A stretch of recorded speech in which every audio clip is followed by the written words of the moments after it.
Bienvenue tout le monde pour notre poursuite de la série de tutoriels sur la création des applications Android utilisant le backend de Firebase. Vous savez, Firebase est devenu populaire parce que avec Firebase, nous n'avons pas besoin de créer le code du backend, c'est-à-dire le code qui doit s'exécuter au niveau du serveur pour pouvoir gérer l'authentification, les bases de données, le stockage de fichiers, tout est géré au niveau de Firebase. Donc ça nous facilite le travail. Donc l'autre fois, on avait vu comment afficher la liste de nos utilisateurs ou de nos contacts. Voilà, c'est ça ici. J'ai la liste. Je scrolle vers le bas. Je peux scroller vers le haut. Vous le voyez. Donc, on a la liste des contacts, le nom, le téléphone, et puis voici là où nous allons travailler aujourd'hui. Nous allons vouloir que l'image du contact ou de l'utilisateur puisse s'afficher ici comme nous le voyons sur les applications WhatsApp, Facebook et autres. Donc, l'image de la personne doit s'afficher actuellement, il n'y a pas d'image. C'est ce que nous allons implémenter aujourd'hui. Alors, qu'est-ce que nous allons faire? Nous allons retourner dans notre code Android Studio. Je ferme ça pour ne pas embrouiller les gens. Je rouvre ceci, je vais dans mon code. Alors pour le faire, premièrement, nous devons aller dans le modèle contact. Et il faut ajouter d'abord un champ image. Donc je ne fais que dupliquer ça. Un champ image, je vais nommer ça image. Je vais nommer ça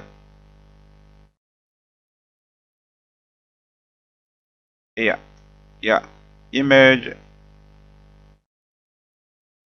ou je vais dire tombe image. Voilà. J'ai mis tombe. Pourquoi? Pourquoi je mets tombe? Tombe veut dire vignette. Tombe en anglais, c'est vignette de l'image.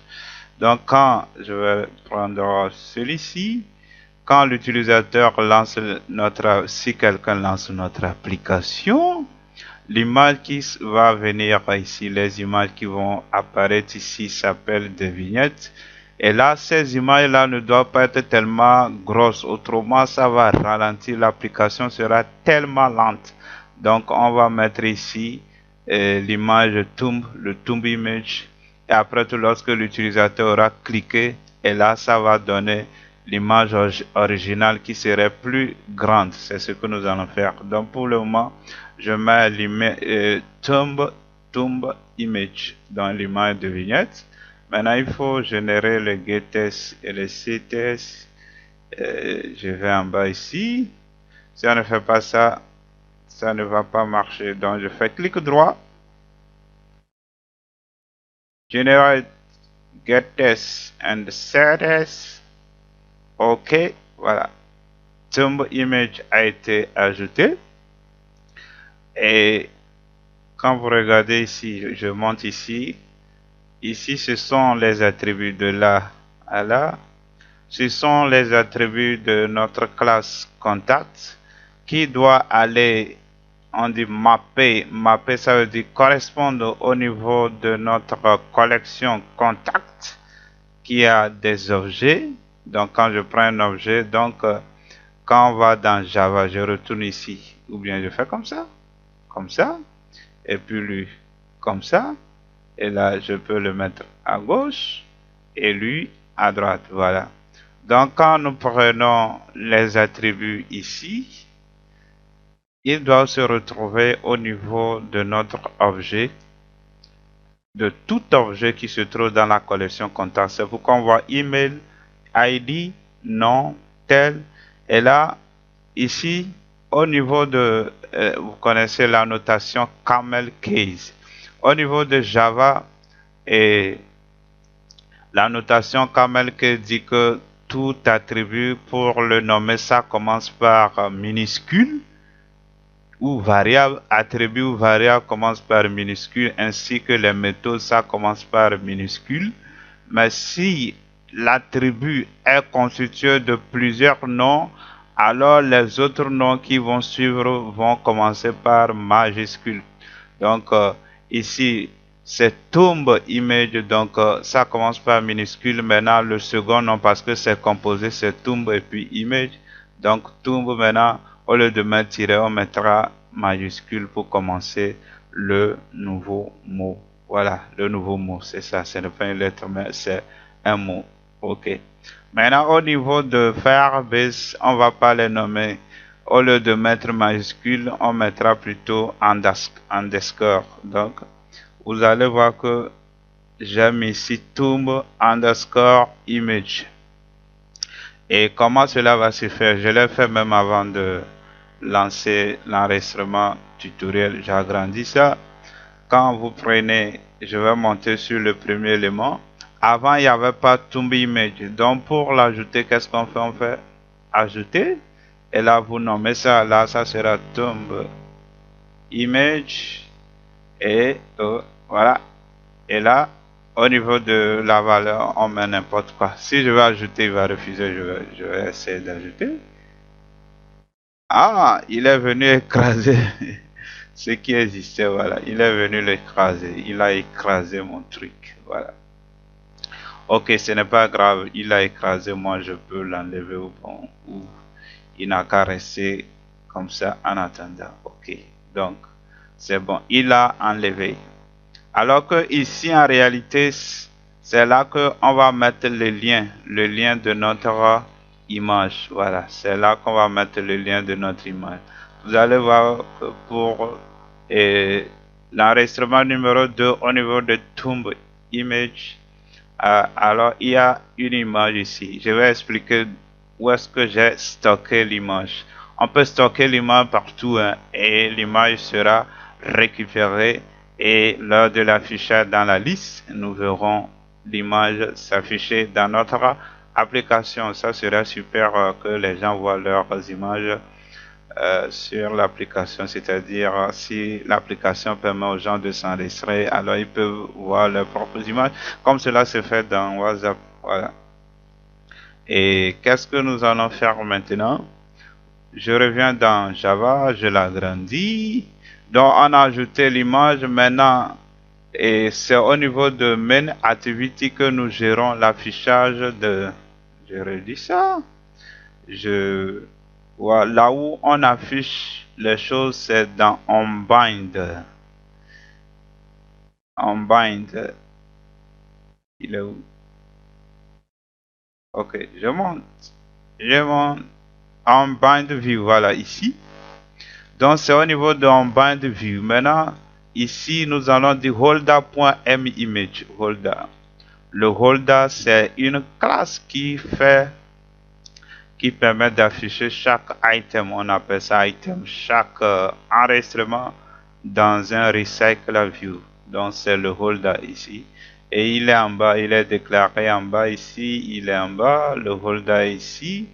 Et là, on avait déclaré notre cycle image, mImage, cycle image, mImage, et on avait fait la liaison mImage égale item view, .find view by ID, ok. Maintenant, pour que je monte l'image, on va dire maintenant holder.mImage.set. Et là, lui n'a pas cette image, hein? Il peut cette image bitmap. Ok, voilà. Cela ne va pas marcher. Cela ne va pas marcher, voilà, cela ne va pas bien marcher. Qu'est-ce qu'il faut faire? Il faut utiliser ce qu'on appelle une librairie. Il y a une librairie qui gère le caching, tout ça là, au lieu d'utiliser directement le API et natif de Android Studio. On va utiliser une librairie externe qui s'appelle Glide. Donc, on va dans le navigateur, je tape Glide. Quand vous tapez Glide, vous allez tomber sur GitHub Glide. Voilà. Donc, je monte en haut, je monte. Donc, voilà, ici c'est Glide, voilà son logo. Donc, pour intégrer ça, on va aller ici, Dependencies, on copie ceci. On copie ça, on copie. Et là, au niveau de repository, qui est au niveau du dossier project, il faut mettre ça. Et grade, plutôt, au niveau du grade là, qui est situé dans project, il faut mettre G-Center et Google. Quand on va dans Android, vous voyez ça ici. Notre projet s'appelle tuto et dans tuto il y a build.gradle. Donc quand je monte en haut, il fallait avoir Google et puis G-Center. S'il n'y a pas ça, ça ne marchera pas. Ok, je ferme. Maintenant, quand on va dans tuto, app et puis il y a build.gradle, c'est là. Maintenant, il faut coller et GitHub Benchmark Glide. Moi, je l'avais déjà collé, donc je n'ai plus besoin de coller ça. Donc, on colle et puis on synchronise. Et là, ça serait bon. Après, on ferme. Maintenant, pour pouvoir afficher l'image, c'est simplement simple. On fait glide. Voilà, vous voyez, glide. Point with. Maintenant, on dit non null, not null contexte. Le contexte, nous sommes dans main activity.sf 10 doit marcher. 10, il dit non, activity. Main activity.10. OK. Point load. Load. On va dire maintenant modèle. Point get image. Quand je tombe image.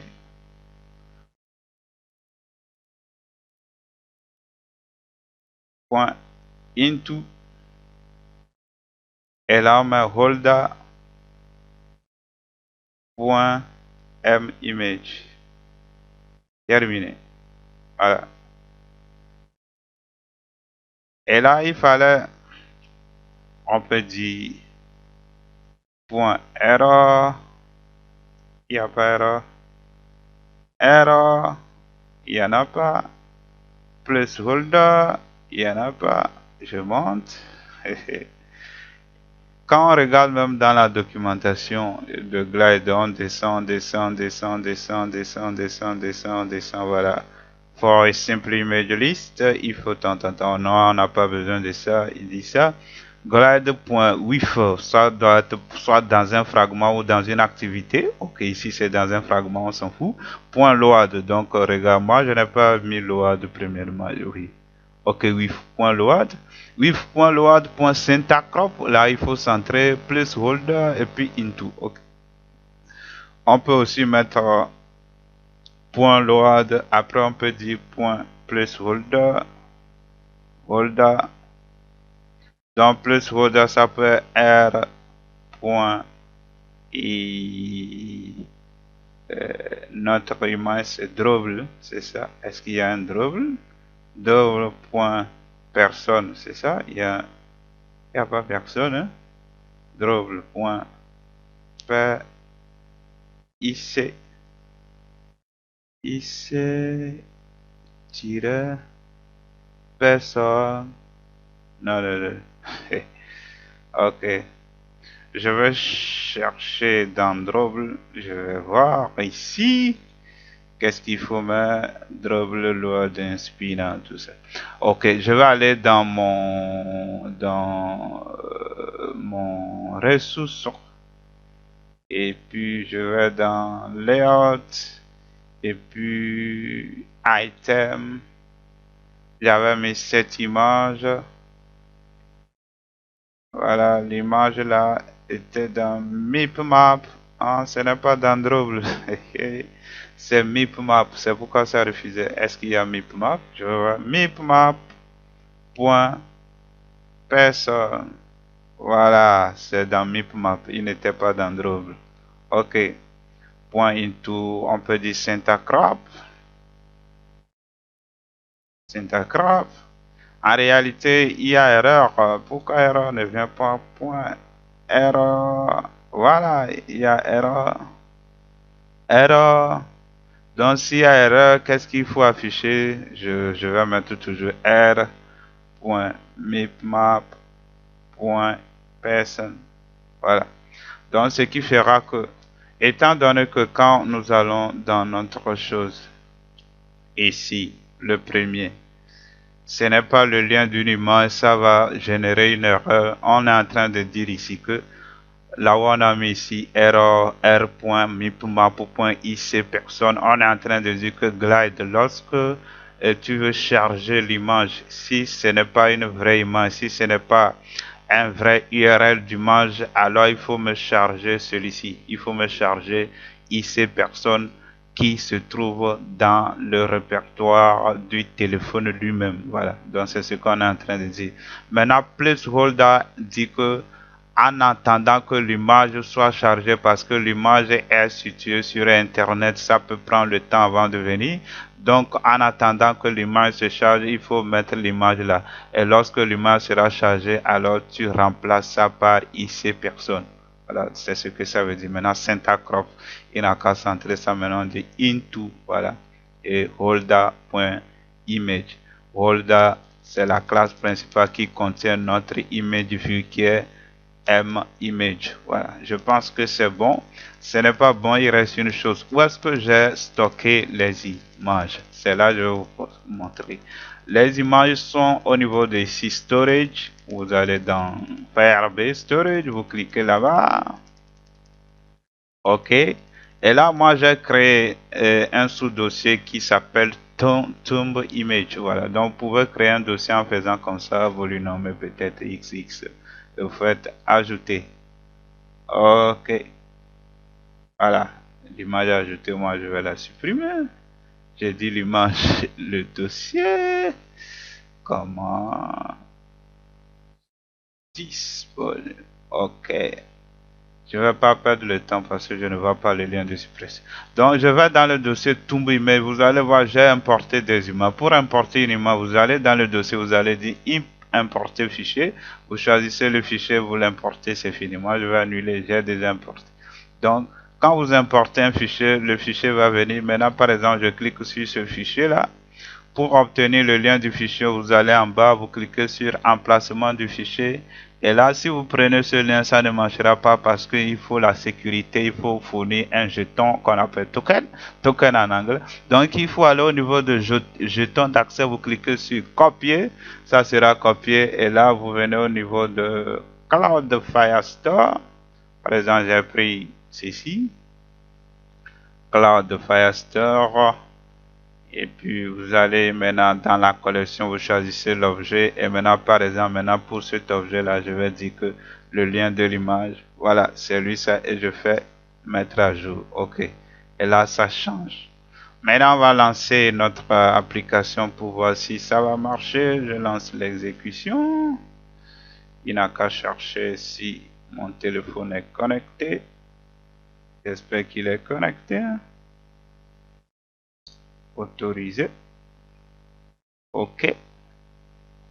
Voilà, le téléphone est connecté. Je vais faire visualiser le téléphone. Avant c'était ça, maintenant on va voir si ça va s'afficher ou bien ça va cracher. On va voir. Wait and see.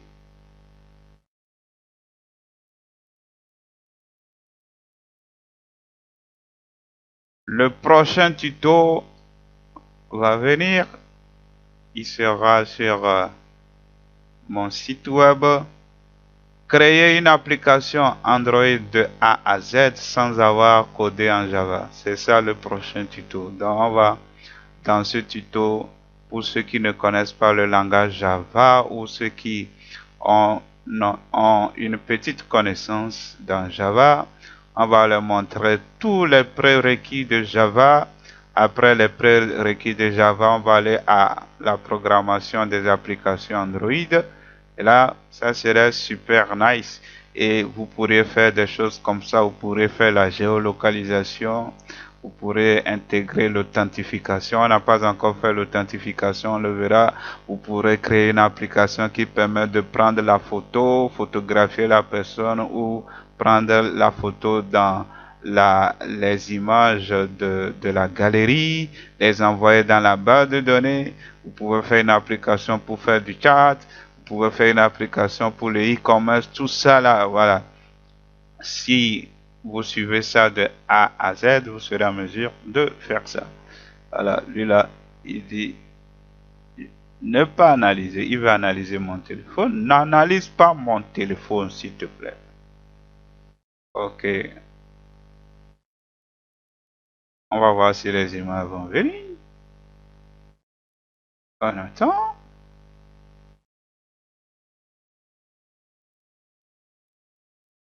Les images ne viennent pas.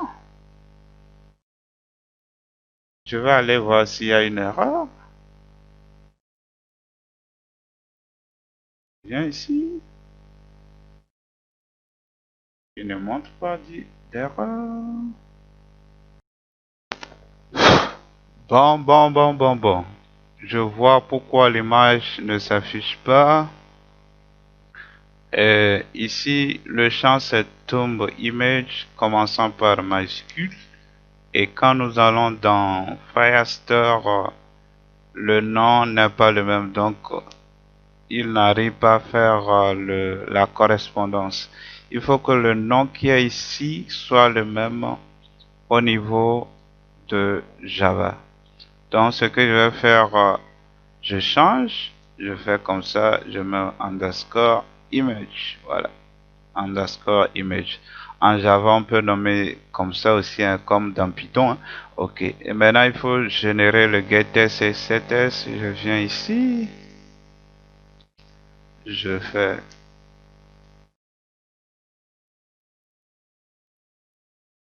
generate getS and setS. Ok, voilà, je le fais. C'est bon, c'est bon. Maintenant je relance mon truc.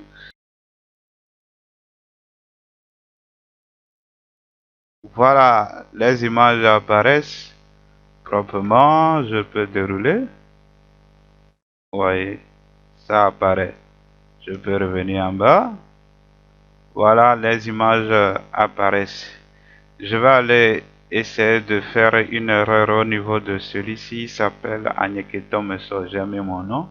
Il a quelle position? Je ne sais pas, hein. Ici, voilà, c'est lui. J'étais sur lui. Je vais aller essayer de modifier quelque chose. Je vais me mettre ça comme ça. Et je réduis comme ça. Voilà, j'agrandis ça. Ok, pour que vous puissiez bien voir, je réduis mon fameux Java, mon fameux ceci, je le ferme. Ok, voilà. Je pense que c'est bien visible. Donc j'ai choisi celui-ci, celui ici. Au niveau de l'image, je vais fausser sciemment l'image en essayant d'enlever le dernier C. Je fais comme ça, mettre à jour. Ok, et là, comme il ne retrouve pas l'image, vous voyez, et c'est instantané, c'est ça, la puissance de Firebase. Et là, comme il ne retrouve pas ça, il a mis une image d'erreur. Donc, je ne sais même pas ce qui était. Là, c'est C, je pense que j'ai effacé. Donc, je retourne. Il y avait C, je pense. Il y avait C à la fin, n'est-ce pas? Je fais comme ça, comme ça, comme ça. Je fais C, mettre à jour. Voilà, ça revient parfaitement. Ok, je pense que c'est bon. Ce qu'on voulait voir, c'est de pouvoir afficher les images. Prochaine étape, lorsqu'on va cliquer sur un élément, ça va donner les détails, le nom, le téléphone, l'email, l'image, et on peut faire communication WhatsApp sans que la personne ne soit dans nos contacts. On peut appeler directement, on peut envoyer SMS, on peut envoyer un email dans son adresse électronique. Donc merci beaucoup. Si vous aimez ce tutoriel, alors faites un like Et là, ça, c'est vraiment une contribution de votre part. Si vous voulez être au courant d'un nouveau tutoriel, alors je vous prie de bien de vous abonner et d'activer la cloche. Merci beaucoup. On se retrouve prochainement pour la suite.